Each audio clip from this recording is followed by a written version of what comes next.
자, 은혜 받으실 하나님 말씀은 듀아디라 교회에게 주시는 편지입니다. 요한계시록 2장 18절부터 29절까지의 하나님의 음성을 받들어 여러분들과 제가 읽겠습니다. 자, 우리 말씀의 제목 철장권세와 새벽별을 줄이라. 철장권세와 새벽별을 줄이라. 이와 같은 제목으로 우리 일곱 교회 시리즈 네 번째 말씀, 오늘은 두아디라 교회의 말씀으로 함께 은혜를 나누도록 하겠습니다. 우리 잠시 우리는 망각의 동물인지라 좀 복습을 하겠습니다. 우리 오늘이 네 번째죠. 그럼 앞서 교회가 에베소, 두 번째 어디? 서머나, 그 다음에 버가모, 오늘 두아디라입니다. 이렇게 이어지는데 이 에베소 교회에게 말씀하시는 예수님은 일곱 별 목회자들을 주께서 붙잡고 계시고 교회 사이를 거닐고 계신다, 이렇게 묘사가 되어져 있습니다. 주님이 에베소 교회의 성도들의 그 수고와 인내와 그 모든 수고를 아시지만 처음 사랑을 버렸다, 이렇게 책망하셨어요.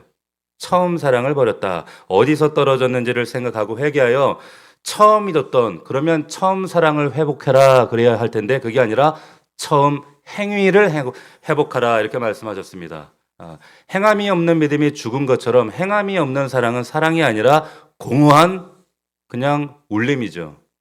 그래서 주님은 처음 행위를 회복해야 한다, 행동하라고 말씀하십니다. 그렇지 않으면 촛대를 옮기시겠답니다. 우리에게 주시는 음성을 듣기를 원합니다. 자, 서머나 교회에게는 이렇게 말씀하셨어요. 처음이요 마지막 알파 오메가이신 주님이, 죽었다가 살아나신 주님이 서머나 교회에게 너희의 환난과 궁핍, 특별히 유대인으로부터 받는 그 비방을 내가 잘 알고 있다, 이렇게 말씀하세요. 칭찬해 주십니다. 실상은 너희가 부요한 자다.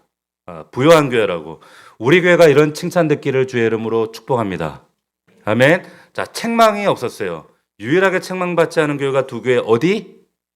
서머나 교회와 빌라델비아 교회였어요. 자, 그러면서 이 서머나 교회에게 장차받을 고난을 두려워하지 말래요. 이렇게 칭찬해 주시고 나서 끝난 줄 알았더니 야, 이제 시작이야, 이 얘기입니다. 자, 장차받을 고난이 있다. 죽도록 충성하면 생명의 멸관이 있고 승리하면 둘째 사망의 해를 받지 않게 될 줄로 믿습니다. 자, 그리고 버가모 교회에게 말씀하시기를 예수님이 좌위에 날선 검을 가지고 계신 분이다. 왜 그런가?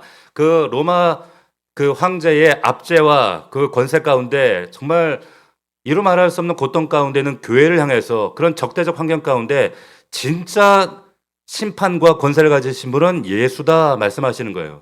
근데 그곳에 뭐가 있다? 적대적인 환경이 어떤 환경이었는가? 사단의 권자가 있을 정도로 그만큼 신앙생활하기가 어려운 곳이었다라고 말씀하십니다. 그러나 그런 상황 속에서도 믿음을 굳건히 잡았던 자들이 있었고, 특별히 충성된 증인 안디바라는 사람이 순교를 했습니다. 그런데 발람의 교훈을 받아들였대요. 다 잘했는데 발람의 교훈을 받아들였어요. 용납했대요. 그러면서 음행해도 괜찮다, 우상의 재물 먹어도 괜찮다, 한마디로 타협했대요. 한마디로 타협했다. 여러분, 교회는 박해 때문에 무너지지 않습니다. 항상 타협 때문에 무너집니다. 역사적으로 보면 그 로마 황제 그 네로와 수많은 황제들의 핍박 가운데도 교회는 굳건했는데 항상 교회는 타협함으로, 그리고 혼합주의에 대해서 얘기했던 거 기억나시죠? 타협 때문에 교회가 무너졌습니다. 회개하라, 음행과 싸워라, 타협하지 말라. 그렇지 않으면 회개하지 않는 그들과 주님이 직접 싸우시겠대요. 회개하지 않는 성도들과 싸우겠다. 무슨 말인가? 주님이 심판하시겠다는 겁니다. 타협하지 않고 죄와 싸워 이기는 자는, 지난주 제목이었죠. 두 가지를 주신다 그랬습니다. 두 가지가 뭐였습니까? 감추어진 뭘 준대요? 만나와 또 처음 들으시나요? 감추어진 만나, 예수 그리스도와, 그리고 새 이름, 내 변화된 새로운 이름에 나만 알아볼 수 있는 힌도를 주시겠다 약속하신 거예요. 할렐루야. 자, 이렇게 이 약속의 주인공이 되시기를 축복합니다. 아멘. 자, 지금까지 에베소, 서머나, 버가모 이 교회들을 우리가 살펴봤는데 이 교회들이 어디쯤에 있나 우리가 좀 지도로 한번 좀 살펴봤으면 좋겠습니다. 한번 화면 좀 보시면 자 이게 지금 현재 지도예요. 지도인데 지금 이 교회들은 어디 있냐면 저 신발 모양 같이 생긴 데가 이탈리아죠. 그죠? 이탈리아 여러분들이 좀 이해를 돕기 위해서 먼저 지금 지도를 가지고 왔는데 그리고 우편에 보면 저 그리스 여기가 성경에는 아가야라고 하는 지역입니다. 아가야라는 지역이고 그리고 위에 마케도니아입니다. 지금 뭐 루마니아, 몰도바, 세르비아 이 지역, 불가리아 지금 마케도니아고요. 건너가면 튀르키예 여기가 아시아의 7교회가 있던 자리입니다. 지금 터키죠. 터키. 튀르키라고 하죠, 지금은. 자, 다음 화면 보시면 이 교회가 자, 여기 에게해 옆에 여기 터키를 확대한 겁니다. 건너편에 고린도 아가야 지역이 있고 여기에 보시면 에베소 지금 순서대로 에베소, 서머나, 버가모, 두아디라, 사대, 빌라델비아. 그러니까 지금 반원 형태로 이렇게 되어져 있어요. 편지가. 왜 이렇게 되어져 있는가? 편지를 순회 서신으로 편지가 이렇게 한 바퀴 돌았어요. 이렇게 한 바퀴 돌아서 편지가 순례 그 서신으로 순회 서신으로 이렇게 교회마다 돌아가면서 읽혀졌습니다. 이렇게 교회가 위치해 있었습니다. 그런데 오늘 우리가 살펴볼 이 두아디라는 에베소, 서머나, 버가모 그리고 바로 밑에 두아디라라고 하는 교회예요. 우리 화면 보시면 지금 튀르키예 가면은 넘겨보세요. 이게 그 두아디라 교회의 터라고 이렇게 지금 현재 남겨져 있습니다. 잘 저는 사실 믿기지는 않아요.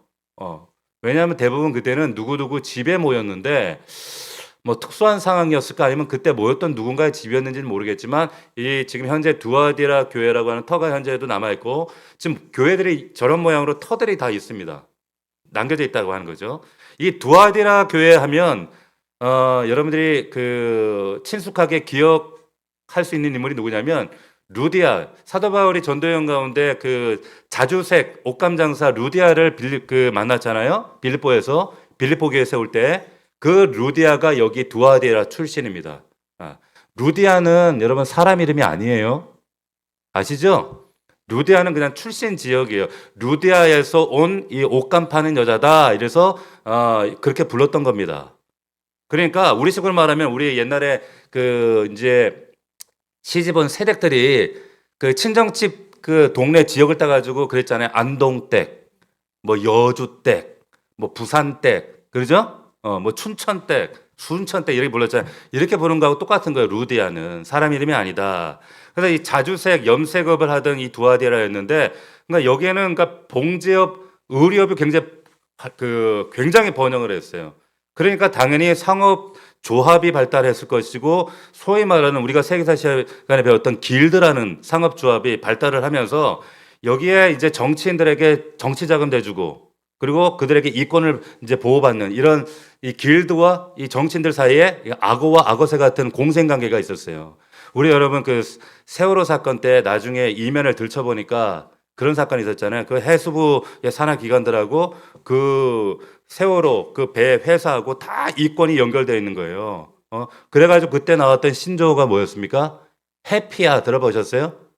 우리 그러잖아요. 뭐 관피야, 정피야 이러잖아요. 그러니까 어떤 자신의 이권을 위해서 욕심을 위해서 약자들의 돈을 약탈하는 그 마피아처럼 그래가지고 관피야, 뭐 해피야, 해수부하고 마피아 같다 이래가지고 그때 이런 말들이 이제 그 신조어가 나왔었는데 길드가 그랬단 말이에요.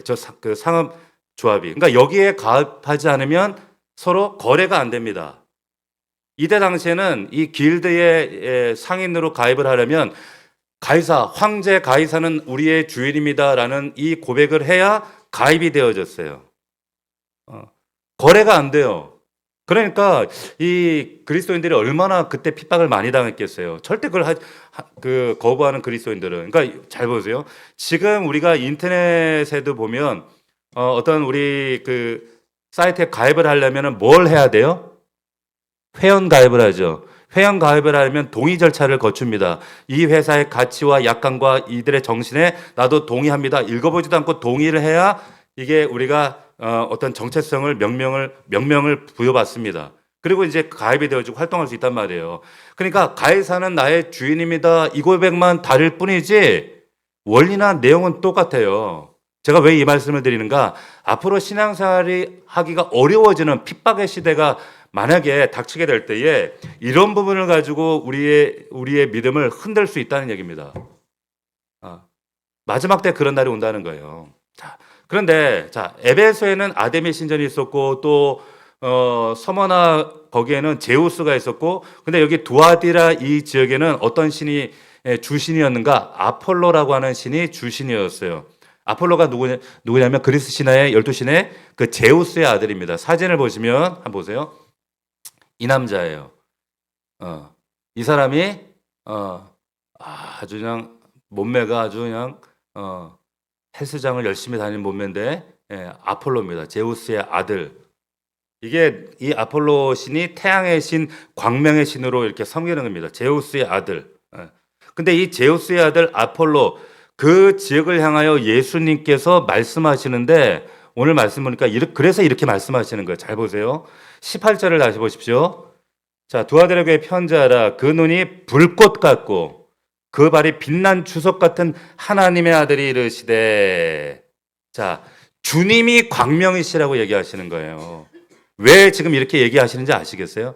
그 눈이 불꽃 같으신, 발이 빛난 주석 같으신 그분이 지금 아폴로 신을 태양신, 광명의 신이라고 믿고 있는 두아디라 지역의 그 교회를 향해서 아니야, 내가 바로 광명이야. 그러니까 지금 각 교회들을 묘사할 때마다 예수님 묘사는 그 지역과 그 영적인 상태와 굉장히 아주 긴밀히 연결되어 있다는 거예요. 그래서 이렇게 지금 18절을 묘사하시면서 뭐라고 하시는가? 그 불꽃 같은, 그 눈이 불꽃 같으셔서 불꽃 같은 눈초리로 감찰하시는 분이 정말 다 아시는데, 다 안다, 다 아시는 그분이 뭐라고 말씀하시는가? 19절을 보시면 내가 내 사업과 사랑과 믿음과 섬김과 인내를 안다는 거예요. 인내를 안다. 자, 우리 화면을 보시면 이게 무슨 말이냐면, 자, 이게 아폴로 신이에요. 이 광명의 신. 아폴로, 그러니까 태양신을 섬기는 거죠. 이게 바로, 근데 넘겨보세요. 자, 내가 내 사업과 사랑과 믿음과 섬김과 인내를 아노니, 이게 보면 안다. 여기 보면 영어 성경에는 I know everything about you. 모든 거, 너에 대한 모든 거 안다는 거예요. 할렐루야. 무슨 말인지 아시겠어요? 주님이 여러분에 대한 모든 것을 알고 계신데요. 아무리 감추고 숨긴다 할지라도 하나님 우리를 다 아셔요. 그렇기 때문에 모든 것 아시는 하나님께 우리가 감출 게 없는 겁니다. 23절에도 한번 넘어가 보시면 거기에 이런 말씀 있죠. 나는 사람의 뜻과 마음을 살피는 자인 줄을 알지라 이랬어요. 무슨 말? 영어로 보면 주님이 search your heart and mind. 서치한대, 서치. 사람의 heart와 mind를 서치하시는 분이라는 거예요. 주님은 여러분들 마음, 우리 마음까지 살피시고 아시는 분이에요.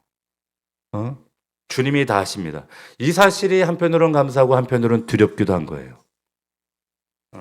구체적으로 뭘 아시는가? 이런 구절 화면 다시 한번 보시면 보세요.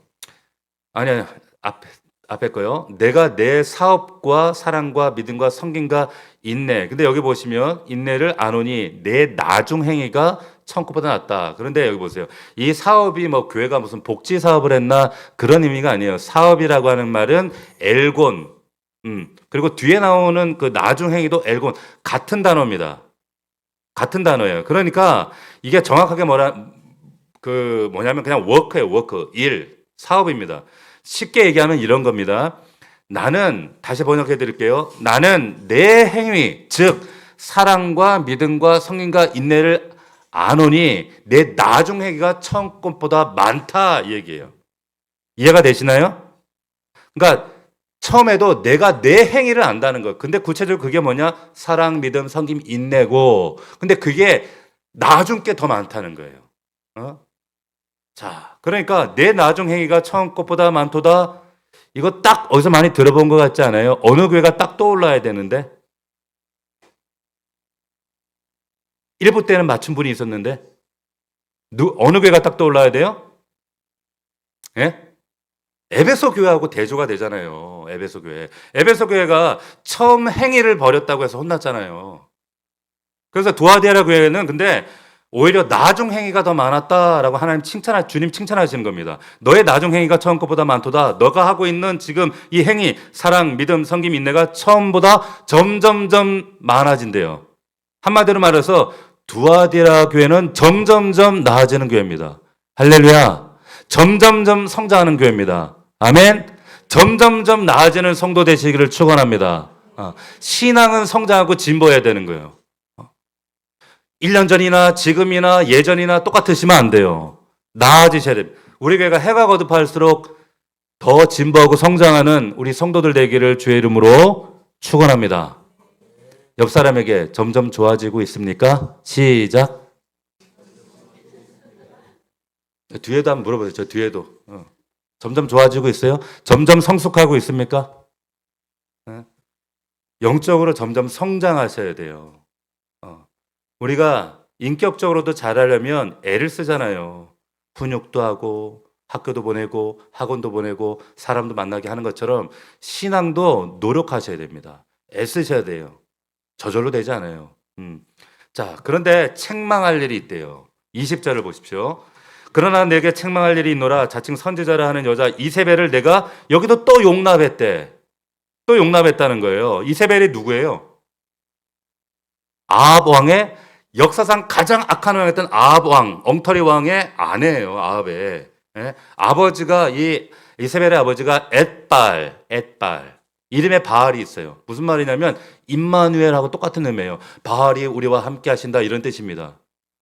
이 여자는 역사적 사례 보면은 이 여자는 선지자였어요. 술수였습니다. 술객. 이집트 술객 얘기하잖아요. 그 출애굽기에 보면 똑같은 단어를 써요. 이 여자한테도. 그런 술사가 지금 아합의 아내가 돼가지고 이 최초로 여기에 바알 신앙을 이스라엘에 전파했던 사람이에요. 그러니까 하나님이 가만 안 두시죠. 그래서 엘리야를 보내가지고 이세벨 수하했던 850명의 바알 선지자, 아세라 선지자들 싹 다 죽여버렸잖아요. 그런데 정신 못 차리고 회개하지 않고 오히려 엘리야를 어떻게 했어요? 협박했어요. 결국에 이세벨이 예후라고 하는 사람을 통해서 아주 잔인하게 죽임을 당하고 그 죽은 시체를 개들이 먹잖아요. 그리고 그 자녀들 70명 아들들이 다 도륙을 당합니다. 그 내용이 지금 계시록에 그대로 있는 거예요. 그래서 22절, 23절을 보시면 볼저다 그를 침상에 던질 터여 또 그와 더불어 가늠한 자도 그의 행위를 회개하지 않으면 환난 가운데 던지고 지금 이세벨의 옛날 이야기를 그대로 얘기하는 겁니다. 그리고 또 내가 사망으로 그의 자녀를 죽이리니 그러니까 이 얘기를 듣는 성도들은 딱 열왕기상 사건을 딱 기억을 하는 거예요. 아는 겁니다. 자, 회개치 않으면 너희들도 이렇게 비참하게 하나님의 심판을 당할 수밖에 없다. 그런데 왜 이렇게 됐는가? 용납을 했대요. 용납을 했어. 타협했다 이 말이에요. 발람과 똑같죠. 그러니까 보세요. 계속 보시면 그가 내종들을 가르쳐 꿰어 행음하게 했대. 똑같죠. 우상잼을 먹게 해요. 시대 분위기가 그때 두아데라가 다 우상성이니까 아유 괜찮아 뭐 이 정도는 괜찮아. 그러니까 용납하고 허용했다는 겁니다. 교회는 다시 말씀드리지만 타협함으로 무너집니다. 타협해서 신앙을 후퇴하는 거예요. 세상 변해간다 그래도 그 정도는 괜찮아. 그것 때문에 하나님이 징계하시는 거예요. 이 정도는 괜찮겠지 하는 거 여러분 안에 그런 거 있어요? 여러분 옆 사람에게 한번 물어보세요. 너 이 정도는 괜찮겠지 하는 게 넌 뭐니? 시작. 물어보세요. 물어봐요. 이 정도는 괜찮겠지 하는 거 있잖아요. 이 정도는 뭐 하나님 봐주시겠지? 뭐 아무 일도 일어나지 않는데 이 정도는 괜찮겠지? 다 그렇게 어떻게 다 그렇게 믿고 살아? 하는 거. 여러분 항상 여러분 삶 가운데 문제의 실타리가 얽히는 게 거기서부터 시작되는 거예요. 이거 거부하시기를 주의 이름으로 축원합니다. 자, 그러면 구체적으로 이세벨의 가르침이 뭔가 보시자는 거예요. 이세벨의 가르침. 왜 교회가 이것 때문에 무너졌는가? 여러분 이세벨이 나오는 열왕기상 18장에 보면 이제 이세벨이 누가 진짜 하나님인지 네가 믿는 바알이 진짜냐? 네가 믿는 하나님이 진짜냐? 싸우는 그런 그 갈멜살 전쟁이 있죠. 거기에 18장 26절에 보면 이런 모습이 나와요. 이제 송아지를 가져다가 아침부터 이제 저녁 낮까지 바알이 이름을 불러 바알이여 우리에게 응답하소서 하나 응답이 없고 응답하는 자도 없으므로 그들이 쌓은 제단 위에서 뛰놀더라 이런 말씀이 있어요. 제단 위에서 뛰놀더라 잘 기억하세요. 두 번째, 그러니까 엘리야가 이제 그걸 보고 바알 선지자들 아세라 선지자들을 어떻게 해요? 놀리잖아요. 조롱하잖아요. 야, 니네 신 어디 뭐 자나보다 야. 야, 어디서 마실 갔나 보다 야. 야, 마트 갔냐? 막 이렇게 놀린단 말이에요. 그러니까 이 선지자들이 이 이방 선지자들이 막 더 열에 받쳐 가지고 28절에 이에 그들이 큰 소리로 부르고 두 번째 큰 소리를 불러요. 세 번째 규례를 따라 피가 흐르기까지 칼과 창으로 몸을 상하게 했대요. 자해를 합니다. 그리고 29절 이같이 정오가 지났고 그들이 미친 듯이 떠들어요. 그 다음에 미친 듯이 떠들어. 이게 종교 예식이었어요. 미친 듯이 떠들어 저녁 소재 드릴 때까지 이르렀으나 아무 소리도 없고 응답하는 자나 보는 자가 없었더라. 자, 열왕기상 18장에 보면 이세벨의 이 종교의 특징, 이세벨 가르침의 특징이 뭐냐? 화면을 보시면 대략 이런 겁니다. 자, 넘겨보시면 넘겨주세요. 자, 보세요. 이 18장 26절을 보시면 첫 번째 단주에서 뛰놀아요. 단주에서 뛰노라. 그리고 큰 소리로 신을 불러 자해를 해요. 그리고 미친 듯이 떠들어요. 자, 두아데라 교회 이런 이교적인 이세벨의 가르침에 이런 가르침들이 침투해 있었다라고 하는 거예요. 그럼 이런 것들이 오늘날 우리 교회와는 무슨 상관이 있는가? 이것들이 교회에도 침투해 있어요. 어떤 모습으로? 자, 먼저 여기 보면 단주에 뛰도났다 하는 대목을 보면 쉽게 얘기하면 제사를 축제처럼 드렸다 이런 말이에요. 아니, 제사를 축제처럼 드리는 거 그게 뭐 잘못된 건가요? 이렇게 반문하실 수 있겠지만 우리 그런 얘기도 하잖아요. 예배는 뭐다? 축제다. 잔치다 이런 말 공공연히 하잖아요. 우리 지난주 제가 그런 말씀 드렸잖아요. 예배는 어린 양의 마지막 때에 어린 양의 혼인 잔치의 연장선이라고 예배가. 맞지. 근데 뭐가 잘못된 거예요? 그런데 그 잔치는 나의 기쁨과 나의 즐거움을 위한 잔치가 아니에요. 대상이 있습니다. 하나님을 찬양하고 하나님을 높이는 자리가 예배예요. 누구 생각해서? 체면 생각해서?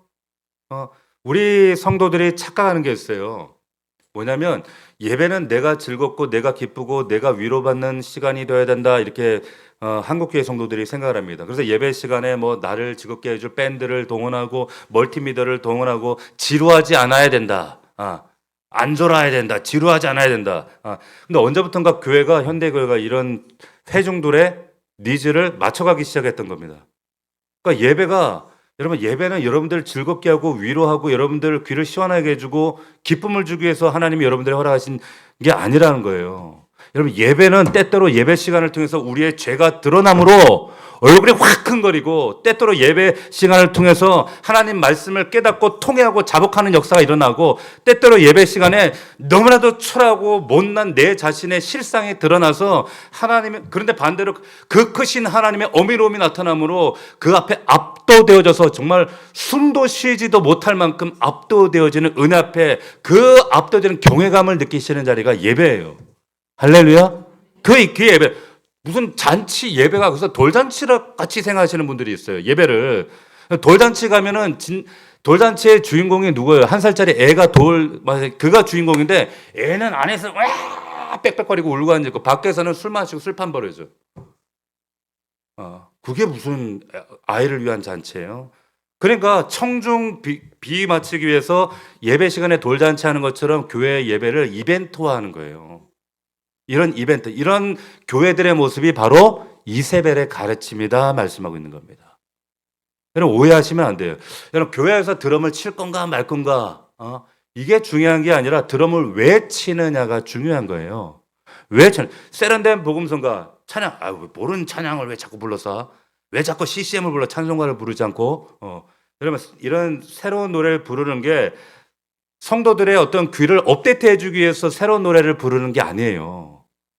그게 아니라 여러분 어떤 악기, 어떤 리듬, 어떤 뭐 찬양을 하든지 간에 그건 별 중요하지가 않아. 중요한 거 뭐냐? 대상에게 그게 올려지는 방향이 어디로 향하고 있느냐라고 하는 겁니다. 여러분, 이 피아노가 교회 안에 이 들어오기까지 얼마나 걸린 줄 아세요? 이거 100년 걸렸어요. 왜 그런 줄 아세요? 어떻게 선술집에서 접대부들이 춤추고 노래하면서 할 때 그때 그 부르는, 옛날에는 다 오르간이었거든, 파이프 오르간. 어떻게 피아노를 교회에서 할 수 있냐고. 이거 못 들어오게 교회 지도자들과 목사들이 반대. 100년 넘게. 100년 만에. 지금은 교회 피아노 없는 교회가 어디 있어요? 드럼도 마찬가지입니다. 자, 어떤 악기를 쓰느냐가 중요한 게 아니라 왜 찬양하고 왜 예배를 하고, 그럼 우리는 왜 이 자리에 앉아 있고, 우리의 지금 이 예배 대상이 누구고, 그렇다면 우리의 이 작은 태도와 우리의 모습과 정말 이 모습이 하나님께 그 대상을 향한 모습이 되어야 할진데 과연 그러한가? 정말 여러분, 예배 시간 랩해도 상관없어요. 대상만 온전히 겨냥된다면 상관없다니까. 우리 이한이가 랩 좀 하는데 랩 좀 시켜볼까요? 시대 조류에 따라 사람들 비위에 맞추기 위해서 예배를 자꾸 인위적인 방법들을 동원해 가지고 재밌고 감동적이고 즐겁게 하는 이런 모든 시도들이 어쩌면 이세벨의 가르침에 빠지는 거라는 거예요. 정말 주의하셔야 돼요. 두 번째로 보니까 큰 소리로 그들의 시름을 막 부른대요. 큰 소리로. 이건 큰 소리로 뭐 신을 이름을 불렀다는 그런 의미가 아니에요. 뭐냐면 왜 이때 이 제단 앞에 아세라 바알 선자들이 소리를 질렀냐면 확신이 없는 거야. 자기들 믿는 신이 이게 진짜 있는 건지. 그러니까 조바심을 내서 확 큰 소리를 냈던 거예요. 조바심. 또 하나는 과시하기 위해서. 그걸 그 장면을 바라보고 있는 수많은 청중 앞에서 그걸 과시하기 위해서. 두 가지입니다. 조바심과 과시예요. 그러니까 여러분, 우리가 교회에서 왜 우리 금요일 날 제가 부르짖어 기도합시다라는 이유가 왜 그럴까요? 조바심 때문에? 과시 때문에? 아니에요. 우린 명확한 대상, 살아계신 하나님 그 믿음의 대상을 향하여 부르짖는 거예요. 조바심이 아니라 너는 내게 부르짖으라고 말씀하셨어요. 그분 앞에 내 마음의 진정과 중심을 토해내는 외적인 행위예요. 부르짖으라고 하셨기 때문에 그 마음에 통하는 심정을 보여드리는 겁니다. 그러면서 그 하나님을 붙드는 거지, 어떤 조바심 때문에 누구 보라고 과시하는 이런 모습들이 행여라도 있다? 그건 뭐예요? 이세벨의 가르침이라는 거예요. 이세벨의 가르침. 세 번째, 자, 이세벨의 가르침을 받은 자들이 자고 요구가 들어지지 않으니까 세 번째 보면 자해를 했다는 거예요. 이 선자들이 자해, 몸을 막 상하게 하는 거예요. 그러면서 몸을 상하게 한다는 건 뭐예요? 신에게 받지, 피난다. 신을 협박하는 거예요. 신을 협박. 여러분, 죄송합니다. 곡해하지 말고 잘 들으세요. 여러분, 한국교회가 이 선교사님들 선교학적으로 이런 얘기를 해요. 100년 만에 이렇게 급성장한 비결 중에 여러 가지 이유가 있지만 가장 큰 이유 중에 하나가 뭔지 아세요? 뭘까요? 새벽 기도라고 얘기해요. 새벽 기도가 나쁘다는 거 아니에요. 근데 여러분 아세요? 한국에 교회가 들어오기 전에 한국의 어머니들이 새벽에 일어나서 자기 소원 들고 장독대 가서 치성 드리던 그 정성이 있으셨던 분들이었어요. 근데 그걸 여러분 교회에 와서 하기 시작한 거예요. 그래서 새벽 기도가 생겼어요. 그러니까 지성이면 감천이라고 이런 사상이 그대로 교회 안에 흘러 들어와 가지고 이렇게 잠도 안 자고 하나님 앞에 나 기도하는데 하나님이 내 소원 안 들어주시겠어? 그럼 금식도 마찬가지예요. 이런 식의 자해 기도가 되어버린 거예요. 40일 금식 기도. 저기 어디 수지 가니까 현수막을 거들었더라고. 40일 돌파 금식 기도 성공 이래가지고 3번 했다고 그거를 목사가. 그걸 현수막을 왜 거들? 참.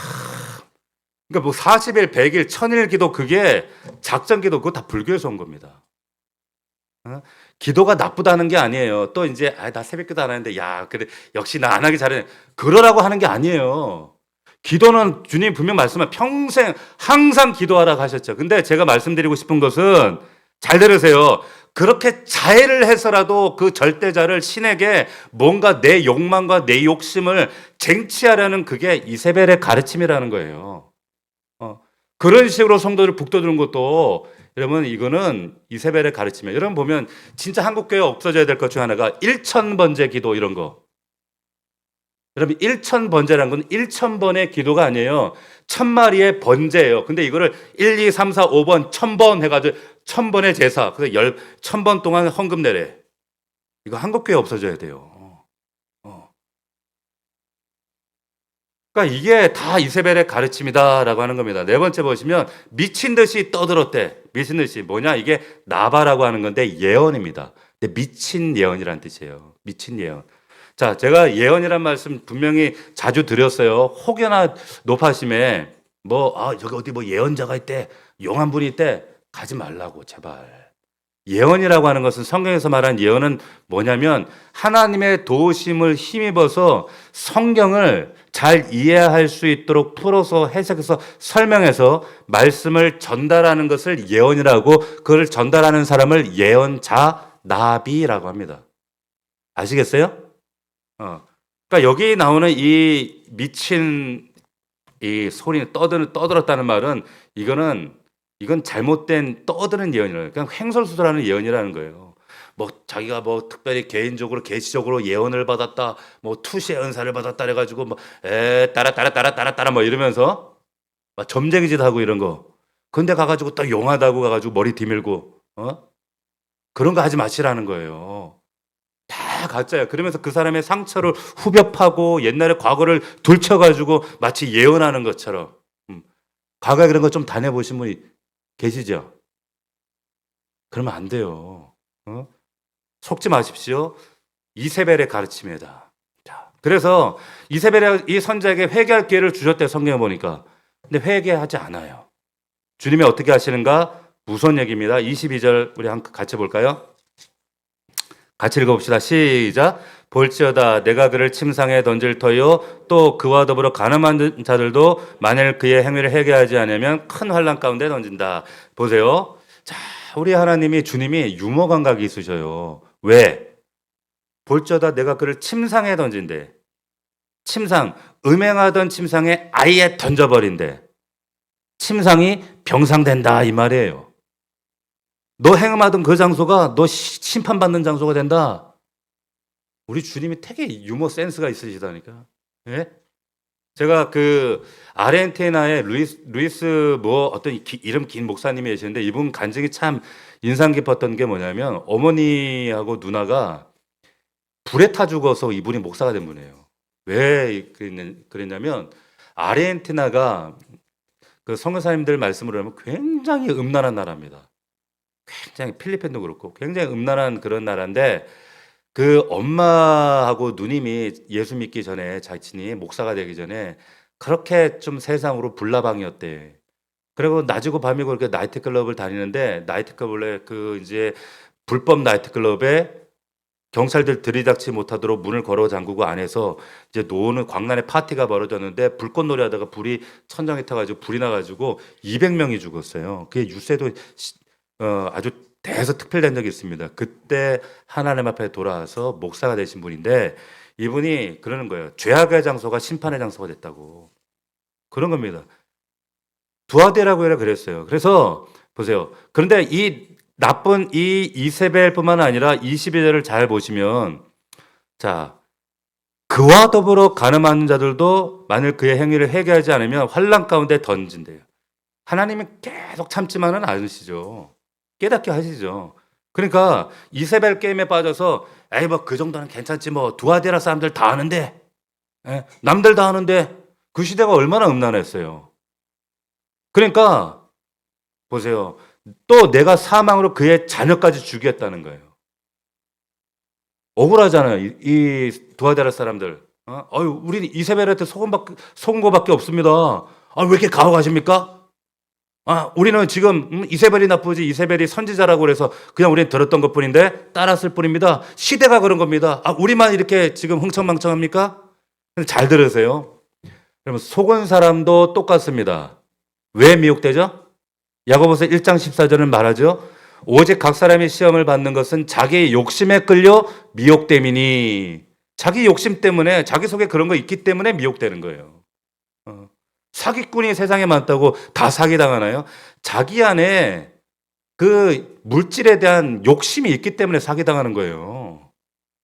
누굴 탓해요? 김미정 씨가 쓴 금 따는 콩밭이라고 하는 그 단편 소설이 있습니다. 읽어보셨나요, 혹시? 거기에 보면 그 주인공이 농사 짓는 순박한 그 영식이라는 청년이 있는데 이 콩밭을 열심히 이제 그 농사 짓는 청년인데 어느 날 서울에서 수재라는 친구가 찾아왔어요. 찾아와서 야, 너 쓸데없는 짓 하지 말고 야, 니네 밭에 금 있어, 금. 내일부터 금 땅을 파야 돼. 이러는 거예요. 그래가지고 얘가 이제 헷가다 해가지고 그 다음 날부터 농사 안 짓고 콩 농사 안 짓고 열심히 땅을 팝니다.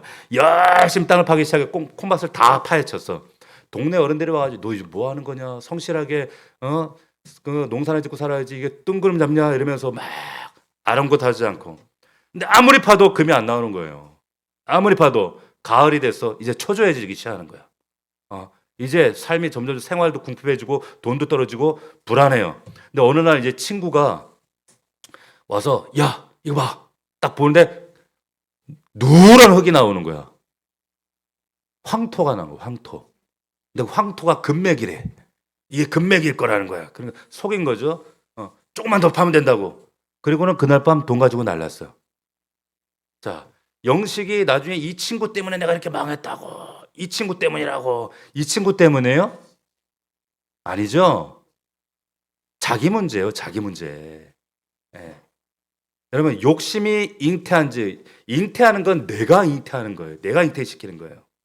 여러분 욕심은 오해하지 마십시오. 욕심이라고 하는 것은 우리가 보면은 어떤 그 생리적 메슬로의 그 5대 그 욕구에 보면 생리적 욕구가 있고 사회적 욕구도 있고 안전에 대한 욕구도 있고 그리고 사회적 존경에 대한 욕구도 있고 그리고 자아 실현의 욕구 이런 욕구들이 있잖아요. 욕구, 생리적 욕구, 먹고 자고 어떤 생리적인 욕구 이게 죄예요? 죄 아니에요? 하나님 주신 거예요. 그런데 이것이 잉태해서 이것이 나의 욕심으로 도모되어지고 도모지는 것은 죄가 됩니다. 마치 선악과 같은 거예요, 여러분. 선악과가 죄예요? 그딴 거 뭐터로 만들어놔가지고 우리 이렇게 고생시키나? 선악과는 거룩한 거예요. 하나님 말씀이에요. 기준이에요. 선악과가 이 욕심도 마치 선악과처럼 우리 안에 하나님이 심어두셨어요. 이것을 우리가 어떻게 잘 관리하느냐에 따라서 에덴을 우리가 다 경작하고 다스리고 왕권을 가지고 살아갈 수 있는 그런 하나님의 아들로 살아갈 수 있을 뿐만 아니라 근데 그게 아니면 망하는 거예요. 욕심을 잘못 다루면 망합니다. 망하는 거예요. 그래서 두아디라 교회 성도들이 지금 이런 심판의 목소리를 듣고 있는 겁니다. 이세벨 탓하지 말고 내 속에 있는 죄성을 회개하시기를 축원합니다. 아멘. 자, 감사한 것들이 있대요. 24절 봅시다. 24절 보시면 두아디라에 남아 있어 이 교훈을 받지 아니하고 이랬어요. 그런데 이 번역이 너무 아쉬워요. 왜 그런가 하면 두아디라에 남아 있어 이게 영어 성경을 보시면 어떻게 됐냐? But to the rest of you 그러나 너희 가운데 남은 자들이 있어 이런 뜻인데 여기는 어떻게 이렇게 해놨어? 두아디라에 남아 있어 이게 뭔 소린가 싶잖아요. 근데 영어 성경에는 그리고 원문에도 명확하게 그러나 to the rest of you 너희들 가운데 남은 자들이 있다 이렇게 되어 있어요. 할렐루야. 그러니까 두아디라 교회 이세벨 가르침을 따르지 않고 남아있는 자들이 있다 이 말이에요. 언제나 남은 자들이 역사적으로 있었어요. 세상 다 그쪽으로 가는데도 이 세상이 다 동성애 괜찮다고 하는데도 그래도 타협하지 않고 양보하지 않는 따라가지 않는 남은 자들이 있다. 세상 흔들리고 사람들은 다 변해도 나는 주를 섬기겠다고 남은 자들이 있었다라는 거예요. 할렐루야. 남은 자들 되시기를 축원합니다. 남은 자가 적어도 상관없어요. 예수님께서 뭐라고 하시는가? 누가복음 12장에 적은 무리여 무서워하지 말라. 너희 아버지께서 그 나라를 너희에게 주기를 기뻐하신대. 적은 무리에게 주신다는 겁니다. 응? 남들 다 간다고 걱정하지 마세요. 저게 맞나? 그럼 괜찮은 건가? 적은 무리라고 염려하지 말라는 거예요. 남은 자가 축복의 통로가 될 줄로 믿습니다. 우리 교회가 남은 자가 되기를 원합니다.